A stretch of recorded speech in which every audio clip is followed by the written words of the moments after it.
Hi. ഈ ഒരു വീഡിയോയിൽ നമ്മൾ ഉദ്ദേശിക്കുന്നത് നമ്മൾ ഇൻകം ടാക്സ് നോട്ടീസ് എങ്ങനെയാണ്, അതിലെന്തൊക്കെ ക്വസ്റ്റ്യൻസ് ആണ് ചോദിക്കുന്നുള്ളത്. അപ്പോൾ ഈ ഒരു വീഡിയോയിൽ നമ്മൾ ഉദ്ദേശിക്കുന്നത് സെക്ഷൻ 142(1) വന്നൊരു നോട്ടീസാണ് നമ്മൾ ഡീകോഡ് ചെയ്യാൻ ശ്രമിക്കുന്നത്. അപ്പോൾ ഇതിൽ നമ്മൾ ഉദ്ദേശിക്കുന്നത് ഒന്ന് സ്റ്റുഡൻസിനാണ് എന്നുണ്ടെങ്കിൽ ഇപ്പോൾ അവർ ആർട്ടിക്കൽഷിപ്പിനൊക്കെ പോകുമ്പോൾ അവർക്ക് മനസ്സിലാക്കാൻ പറ്റും എങ്ങനത്തെ ക്വസ്റ്റ്യൻസ് ആണ് ഇൻകം ടാക്സിൽ നിന്നും ചോദിക്കുന്നത്. രണ്ട്, അവർ അക്കൗണ്ട്സ് ചെയ്യുമ്പോൾ, ഓഡിറ്റ് ചെയ്യുമ്പോൾ ഈ നമ്മുടെ അസസിക്ക്, നമ്മുടെ ക്ലയൻറ്റിന് അല്ലെങ്കിൽ നമ്മൾ വർക്ക് ചെയ്യുന്ന ചാർട്ടേഡ് അക്കൗണ്ടൻറ്റിൻ്റെ ക്ലയൻറ്റിന് എന്തൊക്കെ ക്വസ്റ്റ്യൻസ് വരാൻ സാധ്യതയുണ്ട്. അപ്പോൾ ഇപ്പോൾ നമ്മൾ ഓഡിറ്റ് ചെയ്യുന്ന സമയത്ത് തന്നെ എന്തൊക്കെ കറക്റ്റ് ചെയ്യണം അല്ലെങ്കിൽ എന്തൊക്കെ നമ്മൾ ശ്രദ്ധിക്കണം എന്നുള്ളത് മനസ്സിലാക്കാൻ പറ്റും. അതുപോലെ ന്യൂലി ക്വാളിഫൈഡ് ചാർട്ടേഡ് അക്കൗണ്ടൻസ് ഇതിന് പോകുന്നുണ്ടെന്നുണ്ടെങ്കിൽ, ഇപ്പോൾ പ്രാക്ടീസൊക്കെ ചെയ്യുകയാണെന്നുണ്ടെങ്കിൽ അവർ ശ്രദ്ധിക്കേണ്ട കാര്യങ്ങൾ. പിന്നെ എല്ലാ അക്കൗണ്ടൻസും അവർ അക്കൗണ്ട്സ് ഒക്കെ ചെയ്യുന്ന ആളുകൾ ഇതിപ്പോഴേ ശ്രദ്ധിച്ച് വെച്ചാൽ അവർക്ക് മനസ്സിലാവും എവിടേക്കാണ് പ്രശ്നങ്ങൾ വരാൻ സാധ്യതയുള്ളത്. ഈ ക്വസ്റ്റ്യൻസിനൊക്കെ ആൻസർ നമ്മൾ കണ്ടെത്തണമല്ലോ. അപ്പോൾ അതിന് കൊടുക്കാനുള്ള ഡോക്യുമെൻസും ഡാറ്റാസും ഒക്കെ നമ്മുടെ അടുത്ത് ഉണ്ടാകണമല്ലോ. അപ്പോൾ അത് ചെയ്യുമ്പോൾ തന്നെ ഉണ്ടെങ്കിലാണ് നോട്ടീസ് വരുന്ന സമയത്ത് നമുക്കത് പെട്ടെന്ന് ആൻസർ ചെയ്യാനും ആ ഇൻഫർമേഷൻ അവൈലബിൾ ആക്കി കൊടുക്കാനൊക്കെ പറ്റുള്ളൂ. അപ്പോൾ അവർക്കും ഇത് ഹെൽപ്ഫുൾ ആവും. പിന്നെ സ്റ്റുഡൻസിനും ഏത് രീതി, എന്താണ് ഒരു പ്രാക്ടിക്കൽ ആസ്പെക്ട് എന്നുള്ളതൊക്കെ മനസ്സിലാക്കാനും പറ്റും. അപ്പോൾ നമ്മളിവിടെ നോക്കുന്ന ഒരു സെക്ഷൻ 142(1) നോട്ടീസാണ്. അപ്പോൾ ആ നോട്ടീസിൽ എല്ലാ സെക്ഷൻ 142(1) നോട്ടീസിലും ഫസ്റ്റ് ഒരു ഏകദേശം ഒരു 10, 15, 20 അല്ലെങ്കിൽ ഒരു 10-15 ക്വസ്റ്റ്യൻസും ജനറൽ ക്വസ്റ്റ്യൻ, എല്ലാവരോടും ഒരേ ക്വസ്റ്റ്യൻസ് തന്നെ ആയിരിക്കും ചോദിക്കുന്നുണ്ടാവുക. ദെൻ ബാക്കിയുള്ള ക്വസ്റ്റ്യൻസ് ആയിരിക്കും സ്പെസിഫിക്കലി ആ ക്ലയൻറ്റിനോട് ചോദിക്കുന്ന ക്വസ്റ്റ്യൻസ് ഉണ്ടാവുക. ഓക്കെ, അപ്പോൾ ആ സ്പെസിഫിക് ക്വസ്റ്റ്യൻസിലോട്ട് നമ്മളിപ്പോൾ പോകുന്നില്ല. അത് ഓരോ ക്ലയൻറ്റിനെയും അല്ലെങ്കിൽ ഓരോ അസസിയെയും അനുസരിച്ചായിരിക്കും, അവരുടെ ബിസിനസ്സിനനുസരിച്ചായിരിക്കും. അപ്പോൾ അവരെ നോട്ടീസ് അയക്കാൻ ഒരു കാരണം ഉണ്ടാവും. അപ്പോൾ അതെല്ലാം ബേസ് ചെയ്തിട്ടായിരിക്കും ആ ഒരു നോട്ടീസ് ഉണ്ടാവുക. നമ്മളിപ്പോൾ കവർ ചെയ്യുന്നത് അല്ലാതെ വരുന്ന നോർമലി എല്ലാ ക്ലയൻറ്റിൻ്റെ കേസിലും നമ്മൾ ശ്രദ്ധിക്കേണ്ട ക്വസ്റ്റ്യൻസ് ഏതൊക്കെയാണ് എന്നുള്ളതാണ് ഈ ഒരു വീഡിയോയിൽ നമ്മൾ നോക്കുന്നത് എന്നുള്ളതാണ്. അപ്പോൾ ഞാൻ ആ ക്വസ്റ്റ്യൻസ് ഇപ്പോൾ സെക്ഷൻ 142(1) ഒരു നോട്ടീസിൽ വരുന്ന ഓരോ കാര്യങ്ങളുമാണ് ഇവിടെ ഇട്ടിരിക്കുന്നത്. അപ്പോൾ സെക്ഷൻ 142(1) ഏതാന്നുള്ളത് നമുക്കൊന്ന് നോക്കാം. So section 142(1) notice income tax issue ചെയ്യുന്നതിൻ്റെ പർപ്പസ് എന്ന് പറഞ്ഞാൽ, ഒന്ന് ആർക്കെങ്കിലും ട്രാൻസാക്ഷൻസും കാര്യങ്ങളൊക്കെ ഉണ്ട്, അപ്പം അങ്ങനെയാകുമ്പോൾ അവരോട് റിട്ടേൺ ഫയൽ ചെയ്യാൻ വേണ്ടിയിട്ട് section 142(1) call for a return of income, അല്ലേ, റിട്ടേൺ ഫയൽ ചെയ്യാൻ വേണ്ടിയിട്ട് ഈ നോട്ടീസ് അയക്കാറുണ്ട്. Then ask for additional information or documents. അപ്പോൾ ഇൻകം ടാക്സിലോട്ട് എന്തെങ്കിലും പരാതി കിട്ടിയിട്ടുണ്ടാവാം, അല്ലെങ്കിൽ based on certain information, certain news അവർക്ക് എന്ത് ചെയ്യണം, ഓക്കെ ഇയാളുടെ കുറച്ചും കൂടെ ഡോക്യുമെൻറ്റ്സ്, കുറച്ചും കൂടെ ഇൻഫർമേഷൻസ് ചോദിക്കണം എന്ന് അവർക്ക് ആ ഒരു പർപ്പസിന് വേണ്ടിയിട്ടും സെക്ഷൻ 142(1) നോട്ടീസ് അയക്കാറുണ്ട്. Then ask for clarification or explanation on your return. നിങ്ങൾ റിട്ടേൺ ഫയൽ ചെയ്തിട്ടുണ്ട്, അതിലെ ചില പോയിന്റ്സുകൾ ക്ലാരിഫൈ ചെയ്യാൻ അവർക്ക് ആവശ്യമുണ്ട്, അല്ലെങ്കിൽ ചില ഹെഡ്സുകൾ അല്ലെങ്കിൽ ചില എക്സ്പെൻസുകൾ അവർക്ക് ഫർദർ ക്ലാരിഫിക്കേഷൻ വേണം, ഫർദർ എക്സ്പ്ലനേഷൻ വേണം എന്നുണ്ടെങ്കിലും എന്ത് ചെയ്യാറുണ്ട്, സെക്ഷൻ 142(1) നോട്ടീസ് അയക്കാറുണ്ട്. Why such notice? ഒന്ന്, having taxable income but return not filed. ഒരാൾക്ക് ടാക്സബിൾ ഇൻകം ഉണ്ട്, പക്ഷെ അയാൾ എന്ത് ചെയ്തിട്ടില്ല, റിട്ടേൺ ഫയൽ ചെയ്തിട്ടില്ല. ആ ഒരു കേസിൽ അയാൾ എന്ത് ചെയ്യണം, ആ നോട്ടീസ്, ഇത്തരം നോട്ടീസ് എന്താണ് ഇൻകം ടാക്സ് ഡിപ്പാർട്ട്മെൻറ്റ് അയക്കാറുണ്ട്. Mismatch in the return with AIS or TDS. AIS annual information system അല്ലെങ്കിൽ TDS. അപ്പോൾ അതായത് TDS എന്ന് പറഞ്ഞാൽ മറ്റുള്ള ആളുകൾ നമുക്ക് തരുന്ന പേയ്മെൻറ്റിൽ നിന്നും എന്ത് ചെയ്യും, ഒരു എമൗണ്ട് പിടിച്ചിട്ട് അടക്കും, അല്ലേ. ഫോം 26AS നിങ്ങൾക്ക് അറിയുന്നുണ്ടാവും. സോ ഫോം 26AS എടുത്തു നോക്കിയാൽ നമുക്ക് മനസ്സിലാവും ആരൊക്കെയാണ് നമുക്ക് എഗെയിൻസ്റ്റ് TDS പിടിച്ച് ഗവൺമെൻറ്റിലോട്ട് അടച്ചിട്ടുള്ളത്. അതുപോലെ തന്നെ നമുക്കിപ്പോൾ ഒരു 1 lakh ഫീസ് വരേണ്ടടുത്ത് അവർ 10,000 പിടിച്ച് 90,000 നമ്മുടെ ബാങ്കിലോട്ട് ഇടുക. 10,000 അവരെന്ത് ചെയ്യും, നമ്മുടെ പേരിൽ ടാക്സ് അടക്കുക ചെയ്യുക. അപ്പോൾ ഈ ടാക്സ് അവർ അടച്ചിട്ടുണ്ടോ നമുക്ക് ചെക്ക് ചെയ്യാൻ പറ്റുന്ന ഒരു ഫോമാണ് ഫോം 26AS. ചില കേസുകളിൽ അവരടക്കാതിരുന്നാൽ നമുക്ക് അവരെ പ്രഷർ ചെയ്യണമെങ്കിൽ നമ്മൾ ഫോം 26AS നോക്കിയാലേ നമുക്ക് മനസ്സിലാവുള്ളൂ. അപ്പോൾ ശ്രദ്ധിക്കേണ്ടത് ഇത്രയാണ്.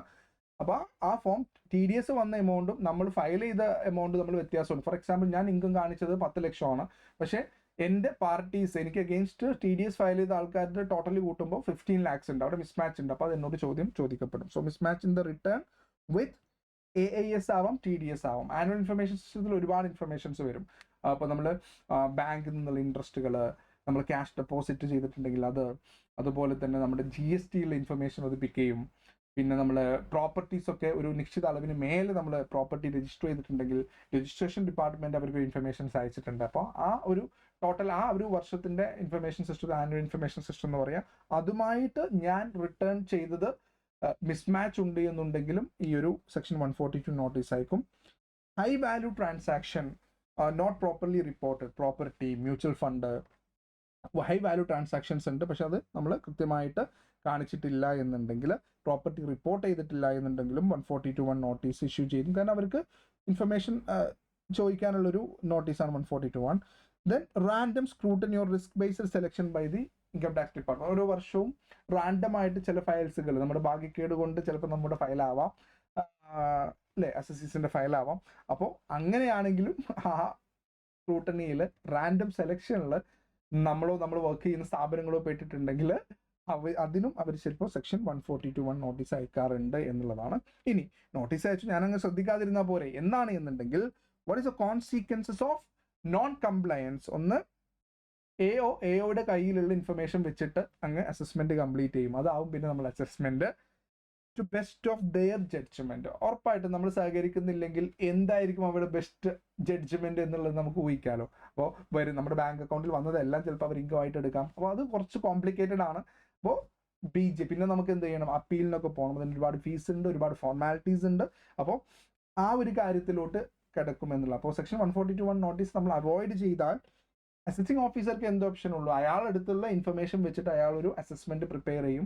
അതായിരിക്കും നമ്മുടെ ഇൻകം. അയാൾ നമ്മുടെ ടോട്ടൽ ഇൻകം അങ്ങ് അറൈവ് ചെയ്യും, ടാക്സ് കമ്പ്യൂട്ട് ചെയ്യും, ഇൻട്രസ്റ്റ് കമ്പ്യൂട്ട് ചെയ്യും, പെനാൽറ്റി കമ്പ്യൂട്ട് ചെയ്യും. സോ നമുക്ക് പെനാൽറ്റി ഉണ്ടാവും, ഇൻട്രസ്റ്റ് ഉണ്ടാവും, പോസിബിൾ പ്രോസിക്യൂഷൻ വരെ ഉണ്ടാവാം ഫോർ നോൺ കംപ്ലയൻസസ്. ഇതാണ് consequences of non compliance with section 142(1) notice. അപ്പോൾ ഇതൊരു ആമുഖമായിട്ട് ഞാൻ പറഞ്ഞാണ്. ഇന്ന് നമ്മൾ പറയാൻ പോകുന്നത് എന്തൊക്കെയാണ് സാധാരണ ഒരു സെക്ഷൻ 142(1) നോട്ടീസിൽ ചോദിക്കാറുള്ളത് എന്നുള്ളതാണ്. ഈസി ക്വസ്റ്റ്യൻസ് ആണ്, വലിയ പ്രശ്നമൊന്നുമില്ല. ഫസ്റ്റ് ഇതാണ് brief notes on the source of income. എന്താണ് ഒരു വ്യക്തിയുടെ source of income? Details of business activities. എന്തൊക്കെ ബിസിനസ് ആക്ടിവിറ്റീസ് ആണ് നിങ്ങൾ ഈ പറയപ്പെടുന്ന നോട്ടീസ് അയച്ചിട്ടുള്ള അസസ്മെന്റ് ഇയറിൽ നിങ്ങൾ ചെയ്തിട്ടുള്ളത്? അപ്പോൾ എന്തൊരു കാര്യം, ഇപ്പോൾ നമ്മൾ ഓഡിറ്റ് ചെയ്യുകയാണെന്നുണ്ടെങ്കിൽ ആദ്യം ബിസിനസ്സിന് അറിഞ്ഞാലല്ലേ നമുക്ക് ഓഡിറ്റ് ചെയ്യാൻ പറ്റും. അപ്പോൾ ഫസ്റ്റ് ക്വസ്റ്റ്യൻ എപ്പോഴും എന്താണ് നിങ്ങളുടെ സോഴ്സ് ഓഫ് ഇൻകം, എന്ത് ബിസിനസ് ആക്ടിവിറ്റീസ് ആണ് നിങ്ങൾ ചെയ്യുന്നത് എന്നുള്ളതായിരിക്കും ഫസ്റ്റ് ക്വസ്റ്റ്യൻ. രണ്ടാമത്തെ question, books of accounts maintain ചെയ്യുന്നുണ്ടോ? പഴയ ക്വസ്റ്റ്യൻ ആണ്. ഇനിയിപ്പോൾ അത് ഈ ക്വസ്റ്റ്യൻ കുറേ ആയിട്ട് റിപ്പീറ്റ് ചെയ്യുന്നൊരു ക്വസ്റ്റ്യൻ ആവശ്യമുണ്ടോ എന്നുള്ളതാണ്. ഏതൊക്കെ ബുക്സ് ഓഫ് അക്കൗണ്ട്സ് മെയിൻറ്റെയിൻ ചെയ്യുന്നുണ്ട് എന്നുള്ളതാണ്. സോ അവിടെയുള്ള ആൻസർ എന്തായിരിക്കും? നമ്മൾ സാധാരണ കൊടുക്കാറുള്ളത് ledgers, cash book, bank book എന്നൊക്കെ പറഞ്ഞിട്ടാണ് കൊടുക്കാറുള്ളത്. ഇനി please furnish A copy of partnership deed. അപ്പോൾ അത് ഫേം ആണെങ്കിൽ പാർട്ണർഷിപ്പ് ഡീഡ് ചോദിക്കും, കമ്പനി ആണെങ്കിൽ ചിലപ്പോൾ MOA AOA ഒക്കെ ചോദിക്കും, ആരൊക്കെ ഉണ്ട് ബാക്കിയുള്ള ആൾക്കാരെന്നൊക്കെ അറിയാൻ വേണ്ടിയിട്ട്, MCയുടെ ഇൻഫർമേഷൻസ്. അപ്പോൾ ഇതൊരു ഫേം ആണെങ്കിൽ അവിടെ ചോദിക്കുന്നത് പാർട്ണർഷിപ്പ് ഡീഡ് ചോദിക്കും. ദെൻ ഫേം ആണെന്നുണ്ടെങ്കിൽ amount of capital introduced by each partner, ആ ഒരു ക്വസ്റ്റ്യൻ ഉണ്ടാവാറുണ്ട്. കമ്പനി ആണെങ്കിൽ ഓരോ ഡയറക്ടർ, അല്ലെങ്കിൽ ചെറിയ പ്രൈവറ്റ് ലിമിറ്റഡ് കമ്പനിയൊക്കെ ആണെന്നുണ്ടെങ്കിൽ അല്ലേ പാർട്ണർഷിപ്പ് ഫേം പോലെ തന്നെ ആയിരിക്കുമല്ലോ അത് റൺ ചെയ്യുക. എന്താണ് എൻറ്റിറ്റി കമ്പനി ആയിരിക്കുന്നേ ഉള്ളത്. അപ്പോൾ അവിടെ ആരൊക്കെയാണോ റിലേറ്റഡ് ആയിട്ടുള്ള ആൾക്കാർ അവരുടെ ഡീറ്റെയിൽസ് എല്ലാം ചോദിക്കും. ഈ വർഷം ക്യാപിറ്റൽ അഡീഷൻസ് ഒക്കെ ഉണ്ടെന്നുണ്ടെങ്കിൽ അതിൻ്റെ സോഴ്സ് ചോദിക്കും. അപ്പോൾ ഇത്തവണ ക്യാപിറ്റൽ അഡീഷൻ ഉണ്ടെങ്കിൽ അത് കൃത്യമായ സോഴ്സ് ഉള്ളതാണോ എന്നുള്ളതും കൂടെ ചെക്ക് ചെയ്യും. ദെൻ ക്യാപിറ്റൽ അക്കൗണ്ടിൻ്റെ കോപ്പി ചോദിക്കും. അപ്പോൾ ക്യാപിറ്റൽ അക്കൗണ്ടിൻ്റെ ട്രാൻസാക്ഷൻസ് കാര്യങ്ങളൊക്കെ ചോദിക്കാറുണ്ട്. ദെൻ അവരുടെ ഒരു ഫോർമാറ്റിൽ അവർ ബാങ്ക് അക്കൗണ്ട് ഡീറ്റെയിൽസ് ചോദിക്കും. അതിലുള്ളത് സീരിയൽ നമ്പർ, അക്കൗണ്ട് ഹെൽഡ് ഏതിലാണ്, ബാങ്ക് ഏതാണ്, ബ്രാഞ്ച് ഏതാണ്, അതിൻ്റെ അക്കൗണ്ട് നമ്പർ ഏതാണ്, ടൈപ്പ് ഓഫ് അക്കൗണ്ട് ഏതാണ്, SB ആണോ, കറണ്ട് അക്കൗണ്ട് ആണോ, OD ആണോ, FD ആണോ, സകല ഡീറ്റെയിൽസും ചോദിക്കും. ഇൻട്രസ്റ്റ് അക്രൂഡ് ഈ വർഷം എത്രയാണ് എന്നുള്ളതും ചോദിക്കും. ഓക്കെ, അപ്പോൾ ഇതായിരിക്കും നമ്മളതിൽ ഫില്ല് ചെയ്യേണ്ടത്. അപ്പോൾ ഇതിൽ 1 2 3 4 എന്നും പറഞ്ഞിട്ട് നമ്മൾ എന്ത് ചെയ്യേണ്ടി വരും, എത്ര ബാങ്ക് അക്കൗണ്ട് ഉണ്ടോ ആ ഡീറ്റെയിൽസ് എല്ലാം അവർക്ക് റിപ്ലൈ ആയിട്ട് കൊടുക്കേണ്ടി വരുന്നതാണ്. അടുത്ത question, details of movable and immovable properties including asset purchase sold during the year. എപ്പോഴും വരുന്നൊരു ചോദ്യമാണ്. എപ്പോഴും മൂവബിൾ പ്രോപ്പർട്ടി പർച്ചേസ്, ഇപ്പോൾ കാർ അങ്ങനത്തെ കാര്യങ്ങളൊക്കെ purchase, immovable property land building ഒക്കെ പർച്ചേസ്, അതിൻ്റെ ഓക്കെ അത് സെയിൽ ചെയ്തതും അത് പർച്ചേസ് ചെയ്തതുമായിട്ടുള്ള ഡീറ്റെയിൽസ്. പർച്ചേസ് ചെയ്തതിനായിരിക്കും അതിന് സോഴ്സ് ഉണ്ടോ, സോഴ്സ് ഉണ്ടായിട്ട് തന്നെയാണോ പർച്ചേസ് ചെയ്തതെന്ന് അറിയാൻ. സെയിൽ ചെയ്തെന്തായിരിക്കും അതിൻ്റെ ടാക്സ് കൃത്യമായിട്ട് അടച്ചിട്ടുണ്ടോ എന്ന് അറിയാൻ. അപ്പോൾ ആ കാര്യങ്ങളൊക്കെ ചോദിക്കും. Then breakup of purchase. അപ്പോൾ നോർമലി നിങ്ങൾക്ക് ഇനി നേരെ ബിസിനസ്സിലോട്ട് വരിക. ബിസിനസ്സിൽ പർച്ചേസിൻ്റെ ബ്രേക്കപ്പ്, പാർട്ടി, ഓരോ പാർട്ടി വൈസ് എത്ര പർച്ചേസ് ഉണ്ട്, ഓരോ മന്തിൽ എത്രയാണ്, അതിന് ഇൻവോയ്സ് കാര്യങ്ങളൊക്കെ ചോദിക്കുന്നുണ്ട്. സ്റ്റോക്ക് രജിസ്റ്റർ ചോദിച്ചിട്ടുണ്ട്. ദെൻ GST റിട്ടേൺസ്, വാറ്റ് അങ്ങനത്തെ റിട്ടേൺസ് ഉണ്ടെങ്കിൽ അതിൻ്റെ ഡീറ്റെയിൽസ്, പർച്ചേസിൻ്റെയും സെയിൽസിൻ്റെയും അബ്സ്ട്രാക്ട്, മന്ത്ലി അബ്സ്ട്രാക്ട്. ഈ ഫോം 26A എക്സിക്യൂട്ട് അവരുടെ തന്നെ ഉണ്ടാവും, പിന്നെ എന്തിനാ നമ്മളോട് ചോദിക്കുന്നതെന്ന് അറിയില്ല. Furnish copy of form 26A TDS certificate, പിന്നെ അതിൻ്റെ ഒരു റീകൺസീലിയേഷനും അല്ലേ, മിസ്മാച്ച് ഉണ്ടെങ്കിൽ അതിൻ്റെ റീകൺസീലിയേഷൻ, അല്ലെങ്കിൽ എത്രയാണ് നമ്മൾ ബുക്കിൽ കാണിച്ചിട്ടുള്ളത് 26Aസിൽ എത്രയാണ് എന്നുള്ള ഒരു സ്റ്റേറ്റ്മെൻറ്റ് നമ്മൾ കൊടുക്കണം. AISും TISും നമ്മൾ തന്നെ ഡൗൺലോഡ് ചെയ്തെടുക്കാൻ പറ്റുന്നതാണ്, ആനുവൽ ഇൻഫർമേഷൻ സിസ്റ്റം അല്ലേ. പിന്നെ TISും ഈ 2 കാര്യങ്ങളും ചോദിക്കുന്നു. അപ്പോൾ അതിൻ്റെ ഒരു കോപ്പി കൊടുക്കുക എന്നുള്ളതാണ്, ഡൗൺലോഡ് ചെയ്യുക കൊടുക്കുക, പിന്നെ കൊടുക്കാതിരുന്നിട്ടും കാര്യമൊന്നുമില്ല. ഇനി പിന്നെ ഫൈനാൻഷ്യൽ സ്റ്റേറ്റ്മെൻറ്റ് ചോദിക്കുന്നു അല്ലേ, balance sheet, P&L, computation of total income, ആ വർഷത്തിൻ്റെ ഇൻകത്തിൻ്റെയും എക്സ്പെൻസിൻ്റെയും ബ്രേക്കപ്പ്. ഇപ്പം നമ്മൾ ശരി സൺട്രി ക്രെഡിറ്റേഴ്സ് എന്നാണ് നമ്മുടെ ഇതിൽ കൊടുത്തിട്ടുണ്ടെങ്കിൽ ഏതൊക്കെയാണ് ആ ക്രെഡിറ്റേഴ്സ് അല്ലേ, 10 ലക്ഷം എന്ന് കൊടുത്തിട്ടുണ്ട്. അപ്പോൾ 10 ലക്ഷം എക്ക് എത്ര, ബിക്ക് എത്ര, സിക്ക് എത്ര, ഡിക്ക് എത്ര, അങ്ങനെയുള്ള ഡീറ്റെയിൽഡ് ബ്രേക്കപ്പ് കാര്യങ്ങളൊക്കെ കൊടുക്കുക എന്നുള്ളതാണ് നമ്മുടെ ഉദ്ദേശം. ഇനി കൺസൾട്ടൻസി ചാർജസ് എന്ന് പറഞ്ഞൊരു എക്സ്പെൻസ്, ഭയങ്കര എക്സ്പെൻസ് ആണ്, 2 കോടി ഉണ്ട്. അപ്പോൾ ഈ 2 കോടി ആർക്കൊക്കെ കൊടുത്തിട്ടുണ്ട്, ഇതിന് TDS പിടിച്ചിട്ടുണ്ടോ, ഈ കാര്യങ്ങളൊക്കെ അവിടെ അവർ ചെക്ക് ചെയ്യുന്നുള്ളതാണ്. Please furnish supporting evidence, bill, vouchers for all direct and indirect expense. ഇത് എന്ത് ചെയ്യുന്ന അറിയില്ല, എങ്ങനെ ഇതെല്ലാം കൂടെ ഒരുപാടുണ്ടെങ്കിൽ എല്ലാം കൂടെ കൊണ്ടുപോകാണോ എങ്ങനെയാണെന്നൊന്നും അറിയില്ല, പക്ഷെ അത് ചോദിക്കാറുണ്ട് എല്ലായ്പ്പോഴും. നമ്മൾ ഫസ്റ്റ് ഇയർ ഇങ്ങനെയൊന്നും ചിലപ്പോൾ കൊണ്ടുപോകാറില്ല, പക്ഷേ പിന്നെ കുറച്ചും കൂടെ കുറയും, ഇന്ന ബില്ല് തന്നാൽ മതി എന്നൊക്കെ പറയും, അപ്പോൾ അതിൻ്റെ കൊടുക്കും. അപ്പോൾ ഇതെല്ലാം കൂടെ ഫസ്റ്റ് ഇതിൽ തന്നെ കൊടുക്കണം എന്നില്ല, നമ്മൾ കുറച്ച് സമയമൊക്കെ ചോദിച്ചിട്ട് നമുക്ക് റിപ്ലൈ കൊടുക്കാം എന്നുള്ളതാണ്.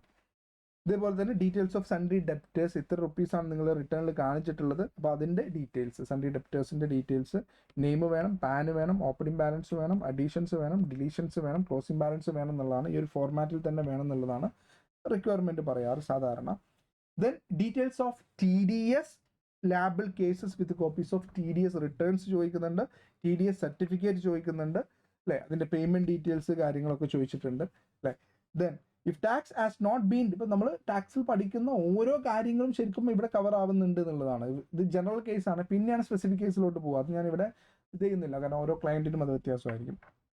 ഇനി ടാക്സ് ഡിഡക്റ്റ് ചെയ്തിട്ടില്ല എന്നുണ്ടെങ്കിൽ നമ്മൾ സെക്ഷൻ 40A(I)യിൽ അത് ഡിസലോ ചെയ്തിട്ടുണ്ടോ അതിൻ്റെ ഡീറ്റെയിൽസ് ഓക്കെ അത് കൊടുക്കണം. അപ്പോൾ നമ്മൾ പഠിക്കുന്ന കാര്യങ്ങളൊക്കെ നമുക്ക് റിലേറ്റ് ചെയ്യാൻ പറ്റും, അതുകൊണ്ടാണ് സ്റ്റുഡൻസിന് കുറച്ച് എന്താണ് ഈ നോട്ടീസ് കണ്ടാൽ ഇതിൻ്റെ പ്രാക്ടിക്കൽ ആസ്പെക്ട് മനസ്സിലാവും എന്ന് പറയുന്നത്. Then details of fixed asset addition with supporting bill അല്ലേ, ഫിക്സഡ് അസറ്റ് അഡീഷൻ ഈ ഒരു പറയപ്പെടുന്ന അസസ്മെൻറ്റ് ഇയറിൽ ഉണ്ട് എന്നുണ്ടെങ്കിൽ അതിൻ്റെ സപ്പോർട്ടിംഗ് ബിൽ, എപ്പോഴും fixed asset addition supporting bills ശ്രദ്ധിക്കാറുണ്ട്. ദെൻ അതർ പേയബിൾസ് എന്ന് പറഞ്ഞിട്ടൊരു എമൗണ്ട് അവർ ഉണ്ട് ഇപ്പോൾ ഈ ഒരു പർട്ടിക്കുലർ കേസിൽ, അപ്പോൾ ഇത് ഏത് കേസിലും വരാമല്ലോ. അപ്പോൾ അവിടെ നമ്മൾ കറണ്ട് ലാബിലിറ്റി ഒരു എമൗണ്ട് പറഞ്ഞിട്ടുണ്ട്, അപ്പോൾ അതിൻ്റെ ഡീറ്റെയിൽസ് എന്താണ്, ആർക്കൊക്കെയാണ് ഈ അതർ പേയബിൾസ് ഉള്ളത് എന്ന് നമ്മൾ ഡീറ്റെയിൽഡ് ആയിട്ട് കൊടുക്കേണ്ടി വരും. Then other direct expense, normally നമ്മൾ സ്പെസിഫൈ ചെയ്യാതെ ഇടുന്ന എക്സ്പെൻസ് ഒക്കെ അവർ ബ്രേക്കപ്പ് ചോദിക്കുന്നുണ്ട് എന്നുള്ളതാണ്.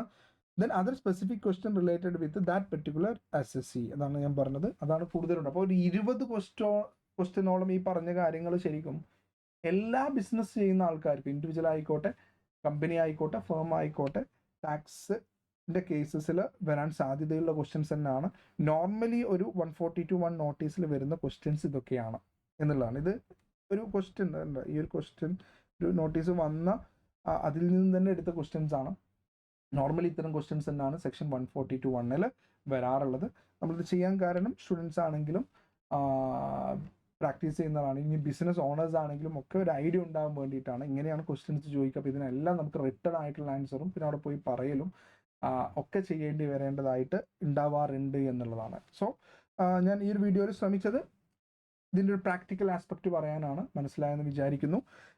നിങ്ങൾക്കിത് ബെനിഫിഷ്യൽ ആണെന്നുണ്ടെങ്കിലും ലൈക്ക് ചെയ്യുക, ഇതിൻ്റെ കമൻറ്റുകളൊക്കെ പറയുക. വേറെ ഏതെങ്കിലും പെർട്ടിക്കുലർ ഏരിയയൊക്കെ നമ്മൾ ഇതേപോലെ എക്സ്പ്ലെയിൻ ചെയ്യേണ്ടതുണ്ടെങ്കിൽ നിങ്ങളതൊന്ന് കമൻറ്റ് ബോക്സിലിടാം. ഓക്കെ.